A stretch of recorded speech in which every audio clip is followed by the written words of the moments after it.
Omada Mesh enables wireless connectivity between TP-Link Omada wireless products for extended range without additional cables, making wireless deployment more flexible and convenient.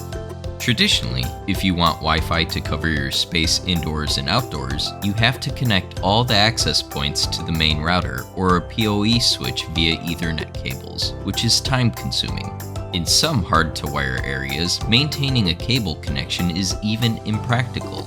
With Omada Mesh, you can connect APs effortlessly via wireless connection, regardless of where they are relative to the main router or PoE switch. Here's a diagram of a typical network. In controller mode, Omada EAPs can be configured to enable the mesh feature to establish a mesh network. Only one access point, the root AP, is connected via an Ethernet cable, while other EAPs can be connected wirelessly to provide users with seamless Wi-Fi services. In order to understand how to use mesh and the key aspects to focus on, we will introduce certain terminology within the controller. The root AP is the AP connected to the network via wired connection. A mesh AP is an EAP with a wireless uplink. An uplink AP is an AP that offers wireless uplink for other access points. A downlink AP is a mesh access point that connects to an uplink AP.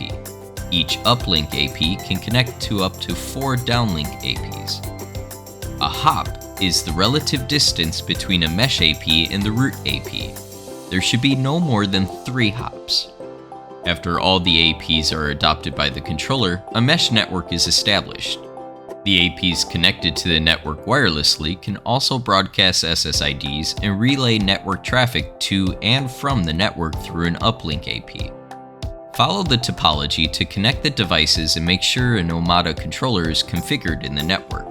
Launch the controller and select a site from the drop-down list of organization. Go to Settings, Site to make sure Mesh is enabled.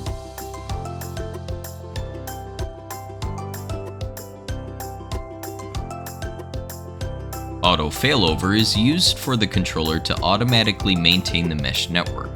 With this feature enabled, the controller can automatically select a new wireless AP when the original uplink fails. Go to Devices and adopt the root AP. The status of the root AP should be Connected. Power on a second EAP.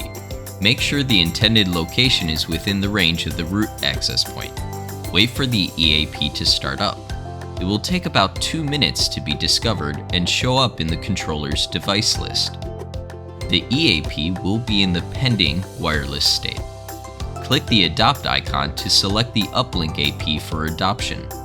For mesh APs, the recommended signal of the uplink AP is between -40 dB and -62 dB.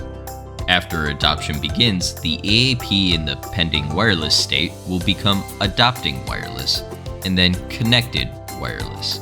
It should take roughly 2 minutes to show up as connected wireless in your controller. If you want to set up a small mesh network, such as using less than 3 EAPs, you can also directly use the Omada app to build a mesh network without configuring an Omada controller in the network.